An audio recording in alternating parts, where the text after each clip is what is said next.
Assalamualaikum warahmatullahi wabarakatuh. Alhamdulillahi rabbil alamin. Wa bihi wa nasta'in ala umuruddin.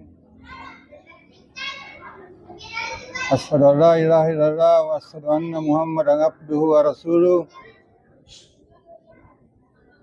Allahumma shalli wa salli wa barik ala sayyidina Muhammad wa ala alihi wa sahbihi ajmain. Amma ba'd. Bapak-bapak, saudara-saudaraku, marilah kita tak henti-hentinya mensyukuri segala nikmat yang Allah berikan kepada kita. Mudah-mudahan dengan nikmat yang Allah berikan kepada kita, Allah kelak mengumpulkan kita bersama orang-orang yang sakirin, orang-orang yang pandai bersyukur dari kalangan Nabi, para sahabat, para keluarga yang saleh dan salehah. Malam ini mungkin kita akan mencoba membawa suatu materi dan mungkin materinya agak penting untuk mengetahui keberadaan kita diutus ke muka bumi ini. Untuk apa misi sebenarnya yang kita jalankan di muka bumi ini? Sebagaimana kita ketahui bahwa tidaklah Allah menciptakan jin dan manusia, wa ma khalaqtul jin wal insa illa liya'budun. Tidaklah aku ciptakan jin dan manusia kecuali untuk mengabdi, beribadah, menyembah kepadaku. Maka yang Allah inginkan sebenarnya kita di dunia ini yang kita lakukan adalah mengabdi, menyembah, beribadah. Lalu kalau kita tanya, kenapa Allah menyuruh kita mengabdi, beribadah kepadanya? Maka tentu tujuannya ada. Jadi tujuan kita disuruh mengabdi, menyembah kepada Allah, sebenarnya untuk membersihkan kalbu kita. Wa nafsi wa ma sawaha fa alhamaha fujuraha wa taqwaha. Demi jiwa, demi diri, beserta penyempurnaannya, Allah ilhamkan ada bisikan-bisikan fujur, jalan buat dosa.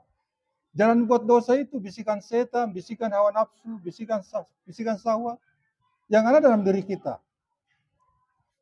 Sedangkan bisikan takwa itu bisikan dari malaikat atau bisikan langsung dari Allah lewat perantara ruh qudsi kita. Yang sebagian ulama menjelaskan hati nurani, karena ketika Allah mengirimkan ilham kepada hambanya, kepada kita itu lewat hati nurani. Nah, ini termasuk bisikan-bisikan yang baik dari orang-orang beriman. Nah, ini juga termasuk bisikan-bisikan yang baik. Apabila bisikan-bisikan itu yang baik itu, kita mengikutinya, maka kau permantasakka, maka berbahagialah dialah yang mensucikan dirinya, yang membersihkan dirinya. Dari segala amal ibadah yang kita lakukan, itu sebenarnya membersihkan jiwa, membersihkan diri, menghapuskan dosa. Kita lihat salat 5 waktu kita, sama dengan mandi 5 kali sehari semalam. Dia bersih. Berpuasa, siapa yang berpuasa di bulan Ramadan, kufirahu kata mamisambi, sama dengan membakar dosanya, sama dengan terhapus dosanya, bersih dia. Berwudu, wudu itu siapa yang menyempurnakan wudunya, maka dia bersih. Dia keluar dari bersih, sama dengan keluar dari rahim ibunya, dia bersih, suci. Berhaji, siapa yang haji mabrur, maka tiada balasannya selain surga. Maka seluruh ibadah-ibadah kita, rangkaian ibadah kita itu untuk membersihkan jiwa, membersihkan kalbu. Kenapa kita disuruh membersihkan jiwa, membersihkan kalbu, membersihkan ruh? Karena sebenarnya ruh kita, ketika dia di dalam ruh, sebenarnya sudah mengenal Allah. Tapi marifatnya belum sempurna. Maka dia diturunkan ke asfala sapiling, alam rendah, alam nyata, alam bumi. Nah, ketika di alam bumi ini, maka ruh itu dilekatkan dengan rasa. ada syahwat, ada keinginan-keinginan jiwa, nafsu, yang sifat-sifat yang kebinatangan dalam diri kita. Maka ketika nanti dia ingin pulang kembali kepada Allah, segala keburukan-keburukan yang melekat pada diri itu maka harus dilepas. Sehingga dia bisa kembali bersih. Hanya bergantung kepada Allah Subhanahu wa Ta'ala. Tapi apabila dia masih mengikuti sifat-sifat dunianya, sifat-sifat kebinatangan yang ada dirinya, maka dia tidak bisa kembali dalam bersih. Kalau dia tidak bisa kembali dalam bersih, maka dia tidak bisa kembali dalam keadaan suci. Maka itu yang sering kita baca dalam Al-Quran, Inna lasina kasabu biayatin astakbarun anhu. Orang-orang yang mendustakan ayat-ayat kami, orang-orang yang menyombongkan dirinya, la tufattahu abwaabus samad. Ketika dia meninggal, dia ditolak, ditutupkan pintu langit. Karena langit itu, alam cahaya itu hanya beruntukkan untuk ruh-ruh yang suci, ruh yang bersih. Jadi, Nabi sering menjelaskan berulang-ulang ketika kita meninggal, ruh kita itu dibawa naik, langsung dibawa naik oleh malaikat sampai berjumpa kepada Allah. Naik ke langit 7, dia naik itu sampai berjumpa kepada Allah dan terdengar suara, wahai malaikat, itu hambaku, hamba yang beriman. Catat dia namanya di Iliin. Iliin adalah tempat yang tertinggi. Lalu kemudian kembalikan ruhnya ke alam barzakh, ke kuburnya, untuk menerima pertanyaan Munkar dan Nakir. Semua ruh yang kotor itu ditolak, ditutupkan pintu langit, tidak diterima Allah. Akibatnya dia tidak bisa berjumpa Allah. Maka terdengar suara, itu hambaku, hamba yang kafir, hamba pemaksiat, hamba pendosa, hamba yang nurjana. Maka dia di alam langit, baunya sangat, di alam malaikat baunya sangat busuk. Dan dia tidak diterima oleh Allah Subhanahu wa Ta'ala. Maka dengan ini ada hubungannya semuanya dari diri kita. Ketika kita diturunkan di alam bumi ini, disuruh beribadah, diabudun, itu untuk membersihkan jiwa, membersihkan kalbu, menghapuskan dosa. Setelah bersih dosa kita, bersih jiwa kita, maka terbukalah hijab-hijab itu. Sehingga ketika terbuka hijab itu, maka kita marifat. Sempurna marifat kita. Maka kata Ibnu Abbas, yang dimaksud dengan diabudun adalah arifun. Agar sempurna marifat. Jadi ujungnya nanti adalah marifat. Apa ciri kita marifat? Kalau ciri kita marifat, apabila kita sudah marifat, berarti hati kita sudah bersih.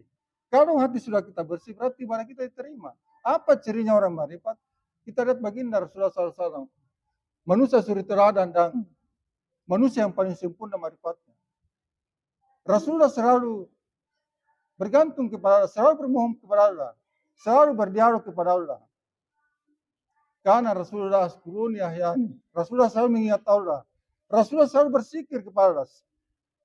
Zikir Nabi adalah doa, zikir Nabi adalah permohonan.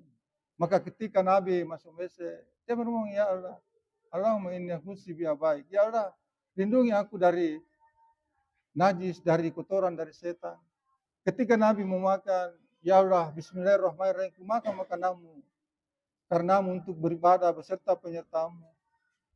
Melihat sesuatu yang mengagumkan, Masya Allah, Maha suci Engkau, yang Maha Agung Engkau, Subhanallah. Jadi tidak ada yang kosong kepada Allah. Karena marifat kita sempurna. Jadi, ini semuanya erat dengan kaitannya. Ketika cirinya kita marifat sempurna, maka kita selalu berdialog kepada Allah, selalu bergantung kepada Allah, selalu memohon kepada Allah. Itu ciri marifat yang sempurna. Nah, coba kita perhatikan hadis ini. Terkadang kita lalai hadis ini. Apa ukuran ibadah makhluk kita? Diterima atau tidak? Allah menyampaikan dalam suatu hadis qudsi. Wa ma taqarrabu ya wadi bisain habba min tarabtu alaihim. Senantiasalah hambaku mendekatkan diri kepadaku dengan sesuatu alat mendekatnya. Wasilah untuk dekat kepada Allah. Bisain habba min tarabtu alaihim. Alat untuk dekat kepada Allah bima tarabtu adalah melakukan sesuatu yang amalan-amalan yang wajib, amalan-amalan yang fardu. Apa amalan-amalan wajib fardu itu?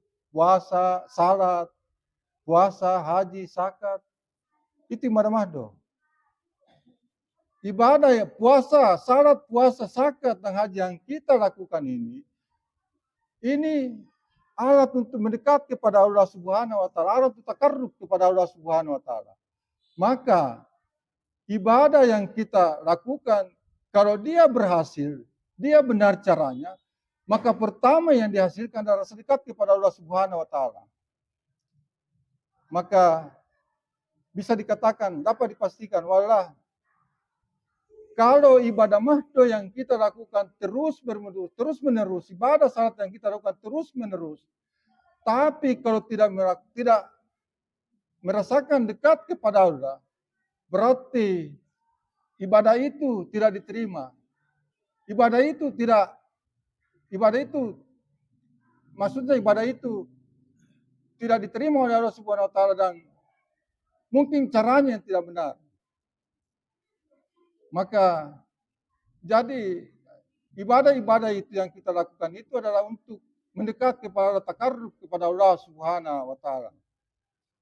Jadi Bapak-bapak, saudara-saudaraku yang dirahmati Allah Subhanahu wa taala, maka segala ibadah-ibadah mahdo yang kita lakukan, kalau tidak menghasilkan rasa dekat kepada Allah Subhanahu wa taala, maka salat itu tidak berhasil. Salat itu boleh dikatakan gagal total, karena rasa dekat saja tidak muncul kepada Allah Subhanahu wa taala. Tapi kalau dia menghasilkan rasa dekat kepada, berarti ibadah itu berhasil. Jadi maka kata Nabi yang lain dari itu, makanya anta budullah karena kata beribadah seakan-akan dilihat oleh Allah Subhanahu wa taala, memandang Allah. Apabila engkau tidak merasakan dipandang Allah, maka perhatikan dan rasakan engkau dipandang oleh Allah Subhanahu wa taala. Jadi ibadah ini untuk mendekatkan kepada Allah Subhanahu wa taala. Kalau sudah rasa dekat kepada Allah Subhanahu wa taala, baru katakan inna salata haranil fasara munkar. Sesungguhnya salat itu mencegah perbuatan keji dan mungkar. Karena ada kekuatan untuk mencegah keji dan mungkar. Karena kita sudah merasa dekat kepada Allah Subhanahu wa taala. Coba kita perhatikan, kita ambil analog lain. Misalnya kita diperhatikan suatu polisi di lampu merah. Berani nggak kita nerobos lampu merah? Kalau kita diperhatikan polisi, pasti nggak berani. Atau kita buatlah laporan keuangan, terus diawasi oleh tim audit. Berani kah? Beranilah kita buat sesuatu yang tidak benar dalam laporan itu. Tidak berani. Jadi yang mencegah perbuatan keji dan mungkar itu rasa dekat kepada Allah Subhanahu wa taala. Rasa diperhatikan oleh Allah Subhanahu wa taala. Itu muncul setelah kita salat.